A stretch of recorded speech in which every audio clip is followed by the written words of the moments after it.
Bonjour à tous, merci d'être venus, de vous déplacer virtuellement pour cette deuxième journée du congrès. Avec vous, c'est Monsieur Guy Simard, un ancien cadre de la RAMQ. Il va nous présenter la rémunération pour le pharmacien. Donc, je vous laisse. On se retrouve vers 10h05 avec Monsieur Corbet-Girard, que lui va tenir la rémunération du côté privé. Merci. Monsieur Simard, à vous. Oui, OK, on peut y aller. Alors, ce matin, on va aborder rapidement, évidemment, c'est un sujet qui peut être assez vaste, l'évolution récente de la rémunération des pharmaciens et celle à venir dans les prochains mois, les prochaines années. Alors, on va d'abord aborder et surtout aborder la situation au Québec sur trois aspects, c'est-à-dire les pharmaciens propriétaires, les pharmaciens salariés et les législations récentes. Il y en a eu plusieurs, vous savez, qui nous ont assez touchés. Et on regardera aussi les possibilités d'évolution qui existent avec ce qu'on peut retrouver dans les autres provinces en termes d'évolution qu'on pourrait voir du côté de la rémunération des pharmaciens au Québec. Il y a aussi, on pourra en dernier lieu revoir qu'est-ce qui s'est passé récemment en France avec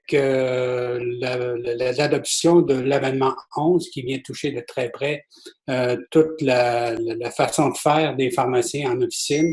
Donc, quelque chose de très pertinent dans ce qui nous concerne aujourd'hui.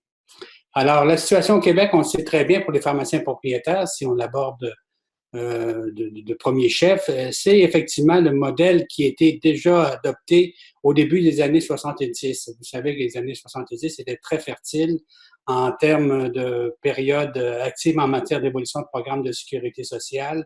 Il y a eu, au début des années 70, l'assurance maladie. Il y a eu une assurance médicaments partielle pour certaines clientèles, comme les personnes âgées de 65 ans et plus ou les bénéficiaires de suppléments de revenus, les bénéficiaires d'aide sociale, pardon. On sait très bien que du côté médicaments, le régime général est arrivé en 1997. Alors, donc, le début des années 70, essentiellement, la rémunération des médecins était basée sur des honoraires.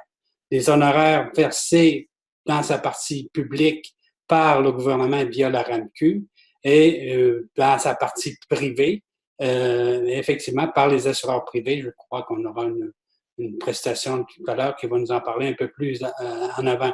Donc, c'était des honoraires versés pour des services pharmaceutiques reliés directement à la vente.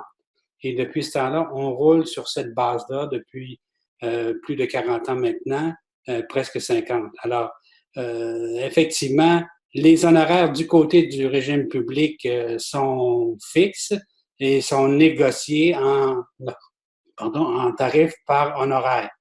Alors, du côté des honoraires privés, ben, la fixation est libre de la part du médecin, du pharmacien propriétaire. Et donc, elle peut varier différemment et on verra tout à l'heure qu'il y a eu effectivement des variations importantes de ce côté-là. Donc, essentiellement, les honoraires visent l'exécution et le renouvellement et donc, c'est à chaque honoraire à chaque ordonnance est versé un honoraire. Alors, dans le régime public, au fil des ans, se sont installés aussi d'autres honoraires de nature plus cognitive, on y reviendra, mais par exemple, il y a le refus d'ordonnance, il y a l'émission d'une opinion pharmaceutique, ou encore en 1992, l'instauration du pilulier. Mais de toute façon, les honoraires ne sont pas fixés en fonction du prix du médicament, donc c'est un montant fixe par ordonnance et ne varient pas selon la sorte de médicament, malgré l'évolution de la complexité maintenant là, au niveau de la médication. Alors, par exemple, les piluliers qui sont arrivés en 1992 représentent une clientèle particulière pour celle qui est visée, donc les personnes âgées ou les personnes vulnérables. Ils ont évolué grandement, ces honoraires-là de piluliers, alors qu'en 2000-2001, ils représentaient 4 % des services pharmaceutiques payés aux pharmaciens dans le cadre du régime public. Dès 2013-2014, ils représentaient 33 %. D'ailleurs, on le verra plus loin, il y a eu des législations qui ont été adoptées pour essayer de, selon les dires du gouvernement, de corriger un peu la situation qui évoluait trop vite selon eux. Donc, c'est la composante principale du modèle qu'on trouve au Québec. Donc, effectivement, les honoraires, le paiement d'honoraires, mais se sont installés au cours des ans aussi. Ils ont été entérinés par une loi, le paiement des allocations professionnelles qui, effectivement, se retrouvent davantage chez les fabricants de médicaments génériques. Il y a un règlement qui encadre effectivement le versement de ces allocations professionnelles. Les fabricants de médicaments innovateurs versent des sommes aussi, mais c'est vraiment fixé pour des financements d'activités, alors que pour les fabricants de médicaments génériques, effectivement, ces sommes-là sont limitées, on verra tout à l'heure aussi, qui sont limitées ou réglementées en termes de pourcentage des ventes. Ces allocations sont consignées à la RAMQ, sont analysées à la RAMQ pour soumettre qu'ils sont vraiment, comment je dirais, conformes à la réglementation qui est en clair en termes de maximum. Et leur utilisation est très restreinte. On ne peut pas prendre ces sommes et les utiliser à d'autres fins que celles prévues dans le règlement. Et particulièrement, on trouve la formation et l'éducation des pharmaciens ou des assistants techniques en pharmacie ou encore pour des activités de promotion, de protection de la santé. On peut acheter de l'équipement et des matériels éducatifs. On peut regarder aussi du côté équipement et matériel pour la distribution de médicaments, mais on s'en sert surtout, selon les analyses, pour la rémunération des pharmaciens et des assistants techniques en pharmacie. On l'a dit tout à l'heure, c'est maximum en fonction des ventes d'allocations professionnelles ont varié dans le temps. Par exemple, en avril 96, ils ont été ramenés à 15 %. Il y a eu des déplafonnements, il y a eu des replafonnements, il y a eu des redéplafonnements avec des rémunérations, des retenues sur les autres rémunérations en conséquence. Alors, ça a été très, très variable. Actuellement, on peut dire qu'elles sont plafonnées à 15 % et par contre, il n'y a aucune retenue qui est faite sur la rémunération l'autre rémunération des pharmacies, les autres honoraires en compensation. Pour la QPP et beaucoup d'intervenants, ces allocations sont encore essentielles, bien qu'on va le voir tout à l'heure, on veut faire évoluer le mode de rémunération des services pharmaceutiques, puisque on va évoluer, on a déjà et on va continuer d'évoluer vers des services beaucoup plus cognitifs. Autre élément qui est intervenu, qui est présent aujourd'hui, c'est ce qui a été introduit par le projet de loi 41, on se souvient qui a été déposé en 2011, mais qui a finalement été adopté seulement en 2015 et qui est effectif de ce côté-là. Donc, on autorise certaines activités professionnelles de santé qui sont liées plus à des services cognitifs et non pas simplement à la distribution de médicaments. Alors, par contre, il y a une liste de ces actes-là qui ont été déterminés dans la loi. Certains sont rémunérés, d'autres ne le sont pas.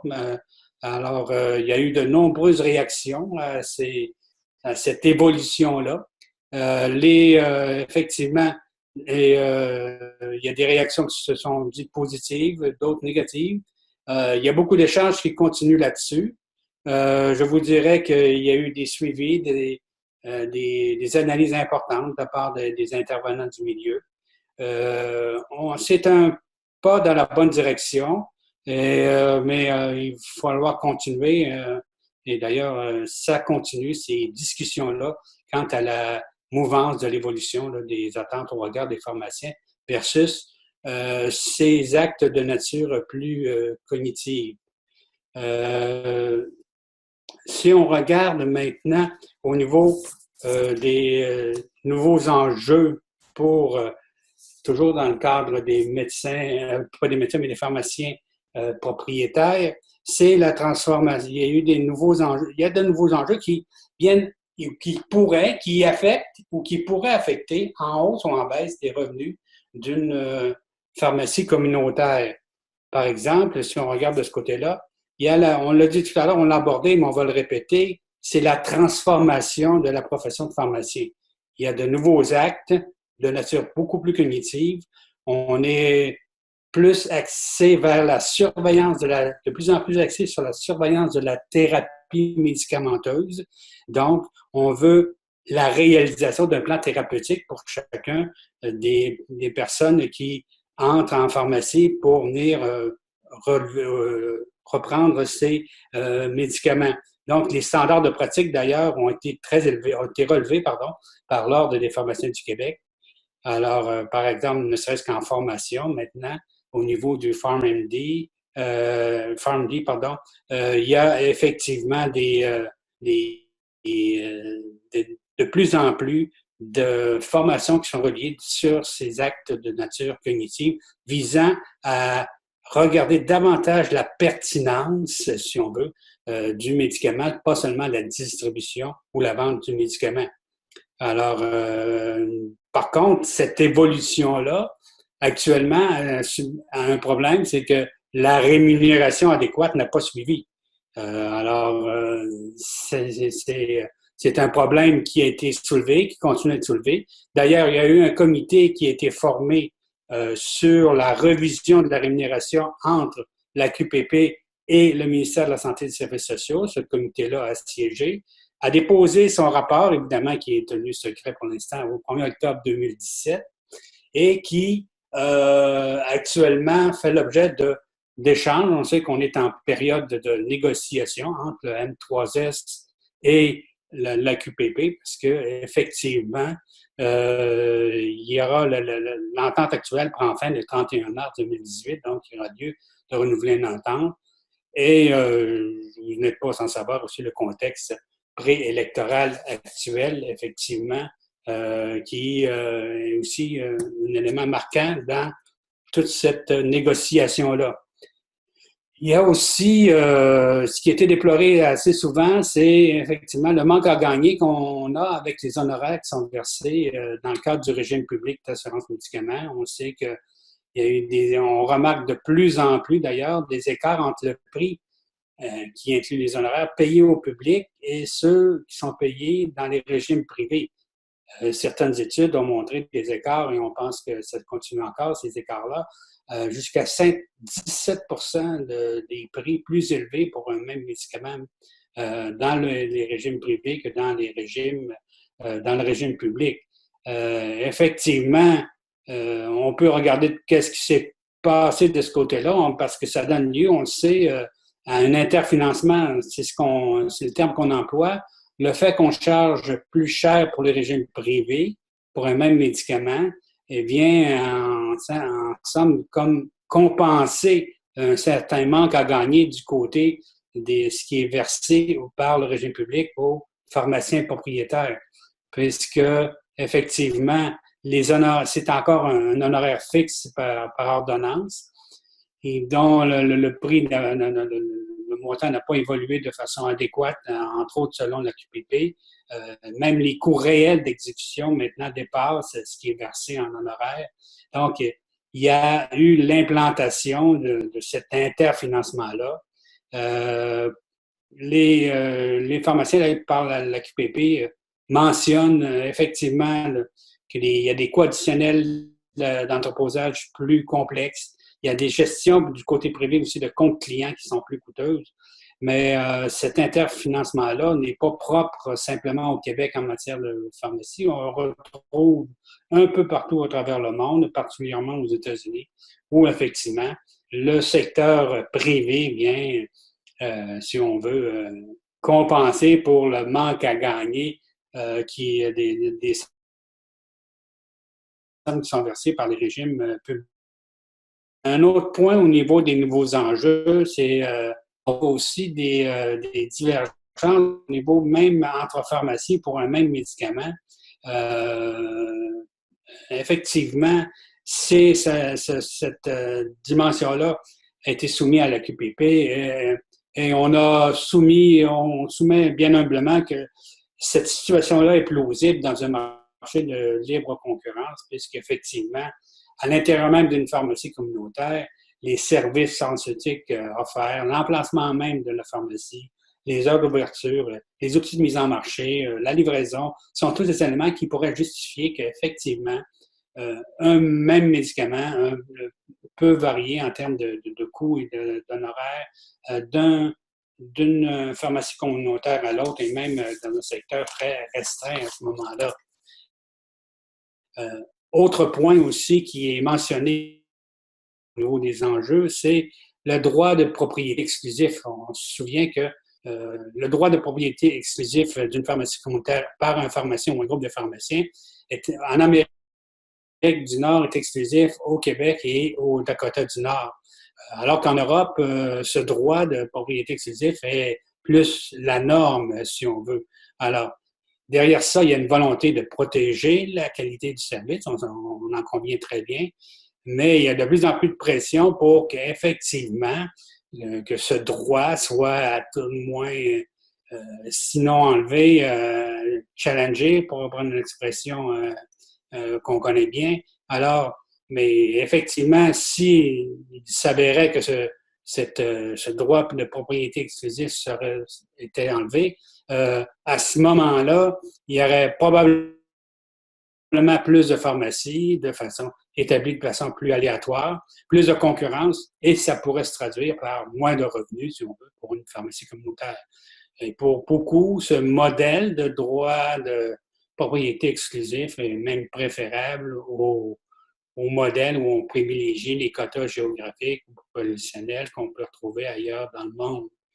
Autre élément qu'on pourrait effectivement regarder maintenant, c'est effectivement quelles sont les mesures possibles d'évolution de la rémunération. Une fois qu'on a dit ça, il peut y avoir effectivement d'autres face à la situation actuelle, vers quoi on peut s'en aller maintenant? À quoi peut-on s'attendre au niveau des différentes négociations, surtout entre la QBP et M3S, mais des situations qui pourront évoluer, qui pourront apparaître. Un des points importants demeure les allocations professionnelles, qui sont actuellement pour beaucoup, cette façon de rémunérer le pharmacien demeure encore essentielle à très court terme. On ne peut pas mettre fin à ça sans coup férir. Alors, il faut agir avec certains proposent plutôt le déplafonnement des allocations professionnelles, de laisser aller le marché là-dessus. On se souvient qu'en 2013, les allocations professionnelles représentaient au Québec 152 millions. Alors, ça a dû continuer d'évoluer depuis ce temps-là, malgré, il faut s'en dire, la baisse des prix des médicaments génériques qui est importante. On va y revenir un peu plus loin. Alors, ces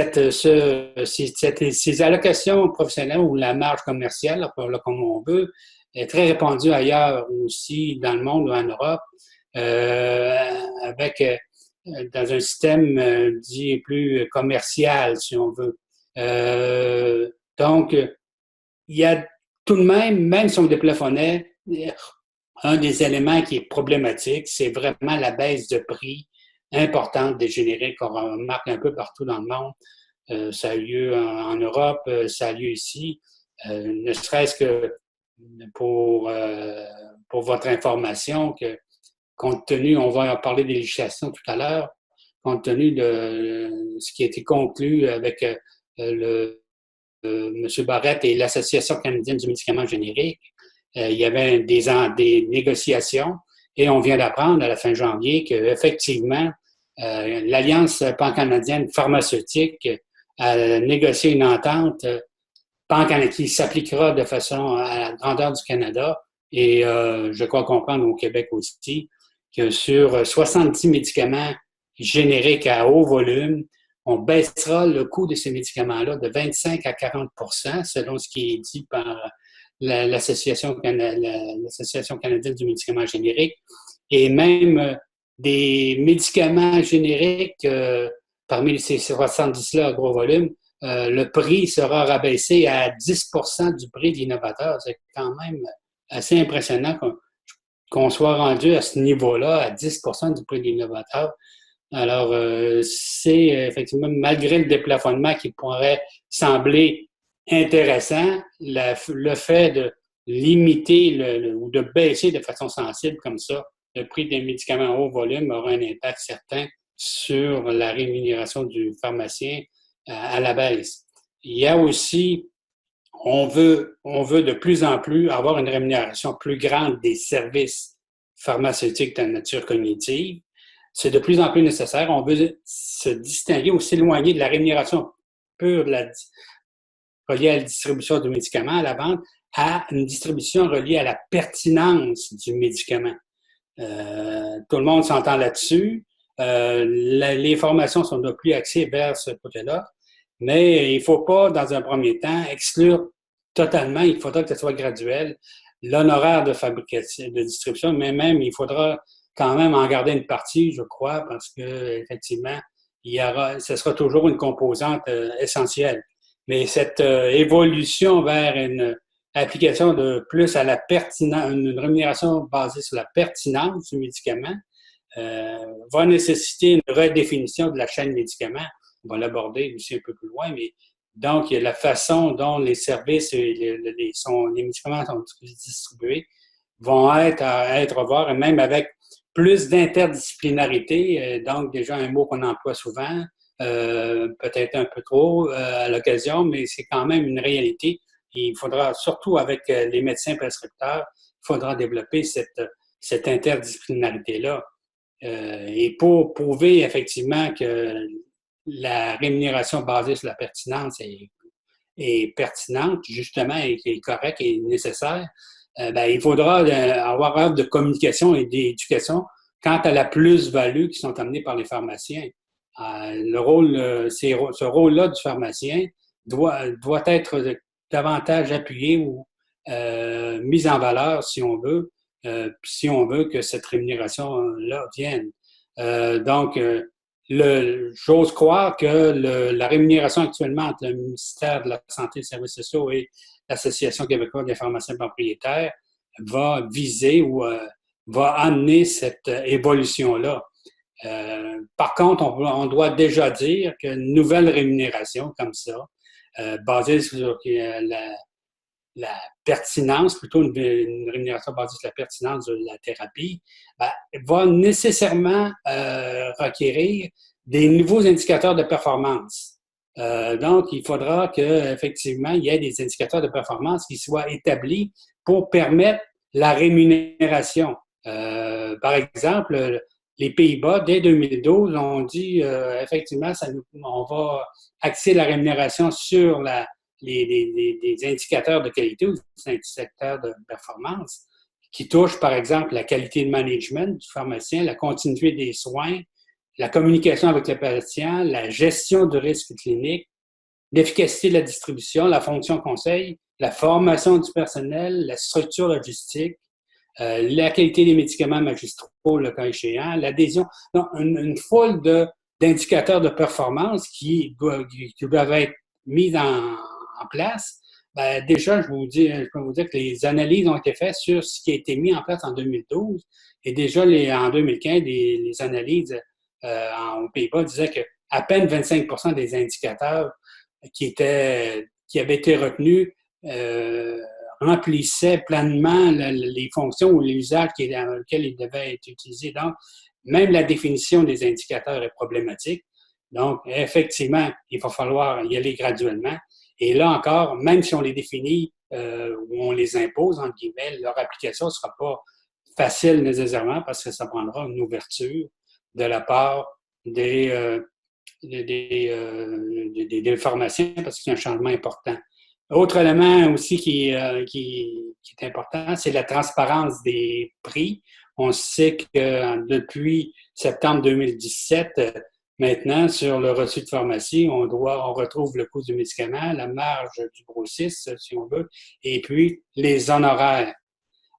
C'est trop tôt, effectivement, pour voir l'impact. Il y a toutes sortes d'impacts qui ont été anticipés là-dessus. C'est trop tôt pour voir les analyses simplement. On sait que ça existe ailleurs, cette ventilation. Aux États-Unis, 30 États ont cette ventilation depuis déjà le début des années 2010. Par contre, des honoraires sans indicateur de performance ou de qualité, c'est difficile à ce moment-là. Je dois vous dire que j'ai vérifié dernièrement et sur certains reçus, effectivement, on se rend compte que les honoraires sont assez assez important au rapport du coût du médicament. Certains médicaments génériques à faible coût, avec des honoraires assez élevés, commencent à faire tiquer des personnes un peu partout. Mais donc, il y aura c'est des honoraires sans indicateur de performance ou de qualité. C'est difficile à analyser dans un premier temps. Alors, on pense qu'une vraie comparaison va nécessiter au niveau des honoraires entre les pharmaciens, va nécessiter davantage d'analyse pour l'instant ou d'informations distribuées. Un autre élément important, les pharmacies postales, pas beaucoup présentes au Québec. C'est une possibilité qu'on envisage de plus en plus qui pourrait avoir un impact sur, effectivement, les revenus d'une pharmacie communautaire type. Les études démontrent d'ailleurs que, étonnamment, les pharmacies postales réussissent, donc les honoraires sont plus faibles, donc ça peut être un intérêt pour le consommateur. Et l'adhérence au traitement est vraiment au-delà de ce qu'on aurait pu s'attendre. Donc, bien que peu présent au Québec, ça pourrait, c'est une voie qui pourrait venir effectivement entraînant une diminution de l'achalandage au niveau d'une pharmacie communautaire. Deux éléments qui pourraient aussi venir chambouler un peu la rémunération du pharmacien propriétaire, c'est le transfert. On pourrait voir certains éléments actuellement qui sont dans le régime d'assurance médicaments au niveau par exemple, des maladies, plutôt que dans le régime d'assurance médicaments. Ça pourrait être ça. Une autre approche aussi, c'est les nouvelles façons de faire au niveau de certaines pharmacies qui se veulent davantage des centres de services santé. Donc, on vient changer des approches qui ont commencé à être faites du côté de certaines chaînes, Uniprix pour ne pas la nommer, de ce côté-là. Alors, ça fait un tour un peu au niveau des pharmaciens propriétaires. Du côté des médecins salariés, effectivement, au niveau plus particulièrement des pharmaciens en officine privée, vous savez qu'à un moment donné, au début des années 2010, il y avait des pénuries qui étaient là.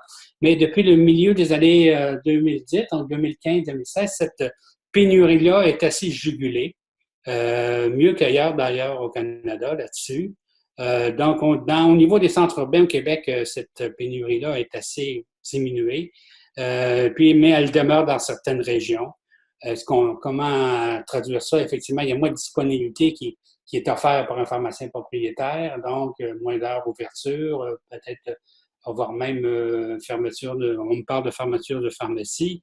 Donc, il y a aussi plus d'admissions dans les universités, donc plus de formation, plus de gens qui sont. Il y a eu aussi une reconnaissance accrue des gens des pharmaciens ayant reçu leur formation à l'extérieur. Si bien que la pénurie se résorbe, et quand effectivement il y a plus d'offres, on peut s'attendre, sans avoir d'études précises là-dessus, à ce qu'il y ait moins de pression sur les salaires. Parce qu'on se souvient qu'entre 2007 et 2014, par exemple, le salaire horaire moyen d'un pharmacien salarié est monté de 25,7 pour un pharmacien gérant de 42,6 pour la même période. Et pour un pharmacien remplaçant, c'était 29,2 entre 2007 et 2014, donc quand même important. Le taux horaire médian pour les années 2014-2016 pour un pharmacien salarié en officine privée était de l'ordre de 52 $. Donc, effectivement, la loi 41, les services offerts par la loi 41, la consommation accrue est venue effectivement chambarder un peu tout ça, mais la pénurie s'est résorbée. Mais ce qu'on voit actuellement, c'est qu'il y a beaucoup de phénomènes d'agences de remplacement. Beaucoup de postes sont offerts à temps partiel et on voit beaucoup aussi d'agences de remplacement qui sont en expansion. On voit même des agences de remplacement au niveau des assistants techniques en pharmacie. Quelle est l'évolution du taux horaire anticipé? On ne sait pas très bien qu'est-ce qui va arriver. Ça peut aller dans un sens comme dans l'autre, dépendamment effectivement des résultats de la négociation qui est en cours actuellement. La présence des ATP, des aides, des assistants techniques en pharmacie, est en accroissement. Il y aura une revision, comme je disais tout à l'heure, de la chaîne de médicaments. On est dans une pharmacie communautaire. Donc, les ATP seront davantage sollicités au niveau, par exemple, de la délégation, de la vérification du contenu, entre autres. Donc, ça sera une meilleure formation nécessaire, coût additionnel, donc impact sur les dépenses d'une pharmacie communautaire. Donc, en termes d'évolution des salaires à niveau des pharmaciens d'officine privée, ces pharmaciens, on ne sait pas trop qu'est-ce qui peut arriver à court terme ou à moyen terme, mais on croit qu'au niveau des assistants techniques en pharmacie, il y a des volontés d'avoir des formations collégiales, d'avoir un ordre professionnel éventuellement. Tout ça devrait se traduire par des coûts additionnels au niveau de l'exploitation d'une pharmacie communautaire. Le pharmacien en établissement de santé, la pénurie est moindre, mais en demeure quand même de l'ordre de 20 %. Alors que tout à l'heure, on parlait d'un taux horaire médian de 52. Actuellement, 52 $ et 13 sous. Actuellement, un taux de l'ordre de 46 $ de l'heure pour un pharmacien, un taux médian, évidemment, encore là, pour le pharmacien en établissement de santé. Si on regarde l'histoire récente, autour des années 2010-2012, le recrutement était très difficile. Donc, on a établi des primes pour essayer de retenir, pas essayer, mais pour retenir le plus possible ces pharmaciens-là en établissement. Donc, il y a eu des primes d'extension d'horaire, on a augmenté l'horaire à 40 heures, des primes de rétention pour le privé, des primes de formation, tout ça pour une augmentation de la rémunération réelle de l'ordre de 15 à 20 %. Dès 2015, le gouvernement a voulu retirer ces primes-là. Il y a eu des mouvements avec d'échanges entre les intervenants. Ce retrait-là des primes n'a pas eu lieu. Par contre, il n'y a pas eu d'indexation de la rémunération à ce moment-là. Bien qu'il y ait une clause remorque d'indexation avec les autres professionnels de la santé, ce n'est pas encore fait. La prochaine négociation est prévue pour 2020. Donc, on pense qu'effectivement, le fait que la pénurie soit résorbée dans le secteur privé va donner une chance aux établissements dans le recrutement, qui demeure encore difficile. Quant aux spécialités qui sont souvent mentionnées pour ces milieux de pratique-là, oncologie ou autre, c'est encore en discussion. L'Ordre des pharmaciens n'a pas fait évoluer le dossier de ce côté-là aux dernières nouvelles. J'aimerais vous entretenir maintenant des quelques législations récentes qu'on a, qui ont impacté ou qui vont impacter effectivement la rémunération des pharmaciens, évidemment surtout le propriétaire ici. Alors, mentionnons en 2015 la loi 28, entre autres, il y a un projet de loi assez volumineux, mais entre autres, qui a prévu la réduction des honoraires pour les piluliers. Je vous le disais tout à l'heure, le gouvernement voulait ramener un peu la situation parce que ces piluliers-là devenaient de plus en plus importants. Donc, on a créé avec cette loi-là, avec la baisse des prix des médicaments génériques et avec les allocations professionnelles plafonnées ou pas, l'instabilité financière. Donc, la loi 28 a contribué à impliquer davantage l'instabilité financière. La loi 41, on en a parlé tout à l'heure, déposée en 2011, adoptée en 2015, permet la facturation de certains actes professionnels que de notre ici. On pense que c'est un pas dans la bonne direction, mais c'est pas assez pour l'instant. La loi 181, le projet de loi 181 adopté en 2016, qui prévoyait l'appel d'offres possible pour des médicaments génériques, ayant pour effet, effectivement, si vous avez des appels d'offres avec des coûts moindres, donc les allocations professionnelles s'en seraient ressenties. Ça a été suspendu en attente justement d'une entente avec l'Association canadienne du médicament générique, et je vous en ai parlé tout à l'heure, cette entente-là, dont les paramètres seront publiés sur le site de la Saskatchewan, du ministère de la Santé de la Saskatchewan. Il faudra aller voir à ce moment-là, au début d'avril 2018, que ça devrait prendre effet. La fameuse loi 92 aussi, qui a été adoptée en 2016, effectivement, qui introduit la facture détaillée, qui permet la récupération des sommes qui sont perçues indûment auprès du pharmacien ou autres chaînes et bannières, mais est venu contrôler la part des fabricants de médicaments génériques aux bannières et aux pharmacies C'est encadrer encore la, la- si on veut, pour permettre aux fabricants génériques de dégager si on veut, une possibilité de baisse de prix. C'est ce qu'on semble constater avec l'accord qui a été négocié par l'Alliance pan-canadienne pharmaceutique. Le projet de loi 148, tout récent, qui était en 2017, lui, quant à lui, vient limiter l'approvisionnement en médicaments génériques auprès d'un seul fournisseur à 50 ou moins. Donc, on vise là-dessus vraiment les ententes de conformité et puis, donc, pour les limiter, sinon les exclure. Le même projet de loi aussi oblige la délégation des ventes de médicaments génériques par le pharmacien à avoir une mesure administrative. Si on regarde du côté des autres provinces, toujours au niveau rémunération, est-ce qu'il y a des initiatives ou des façons de faire qui existent ailleurs dans d'autres provinces qui pourraient trouver leur écho ici au Québec? Bien oui, par exemple, l'encadrement des assistants techniques en pharmacie est plus présent dans d'autres provinces. Donc, il y a des nouvelles lois à cet effet-là.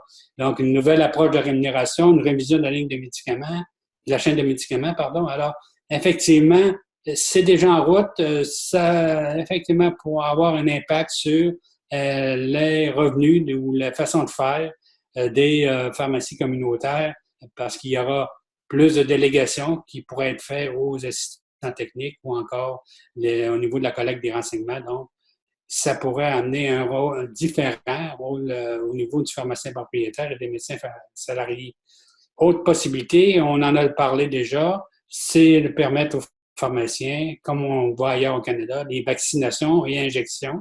Donc, à ce moment-là, au Québec, c'est encore limité. C'est via certains services donnés par des infirmières, mais effectivement, ça pourrait aller de ce côté-là. Ça pourrait être une ouverture intéressante. Les activités complémentaires aussi, c'est une activité complémentaire, cette vaccination-là, en matière de santé, du système général de santé, et ça favorise l'interdisciplinarité. D'autres éléments importants seraient effectivement la prescription pour des conditions mineures. Ça a déjà été en vigueur avec la loi 41 en 2015, mais on pourrait avoir plus de possibilités de ce côté-là. Il y aura les prolongations d'ordonnances, on pourrait faire mieux encore de ce côté-là, permettre encore plus d'ouverture aux pharmaciens de ce côté-là. Il y aura aussi rémunérer des interventions qui sont vraiment en dehors de la chaîne de distribution, comme on peut voir en Ontario, qui existe déjà depuis un certain temps, MedCheck, ou la réévaluation de la thérapie médicamenteuse, qui effectivement sont des points assez intéressants aussi qu'on pourrait favoriser dans une révision de la rémunération.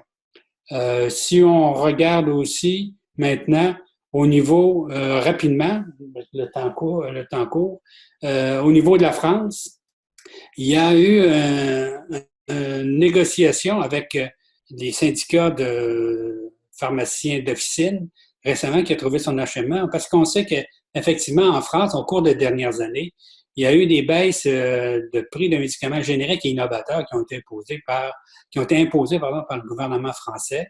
Donc, à ce moment-là, on parle de baisse de revenus pour les pharmacies d'officine de l'ordre de 630 millions sur 3 ans, de 635 millions d'euros.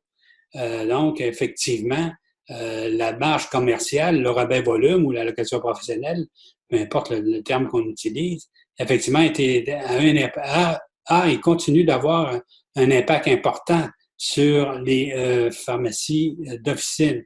Effectivement, il y a eu une négociation. On sait qu'il y a plusieurs syndicats qui représentent les pharmaciens d'officine, mais les deux principaux se sont assis à la table, dont l'Union des syndicats des pharmaciens d'officine, et ont négocié en juillet dernier l'avenant 11 qui, de façon générale, privilégie l'évolution vers la rémunération des services cognitifs et de la prise en charge du patient accrue. Donc, effectivement, on veut pas délaisser, mais aller du côté davantage de la pertinence ou de l'analyse ou du plan thérapeutique.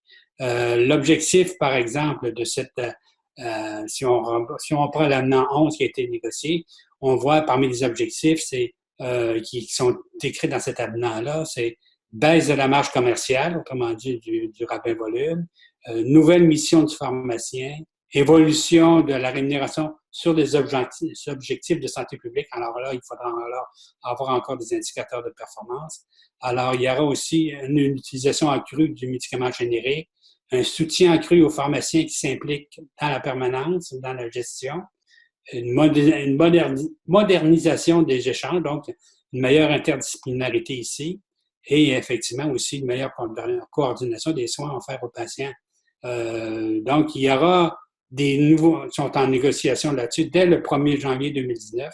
Il y aura des nouveaux actes de nature cognitive qui seront reconnus et rémunérés. On vise actuellement, avec cet avenant-là, on peut dire actuellement que 53% de la rémunération d'une pharmacie d'officine en France est via des honoraires, et le reste, 47%, de la marge commerciale.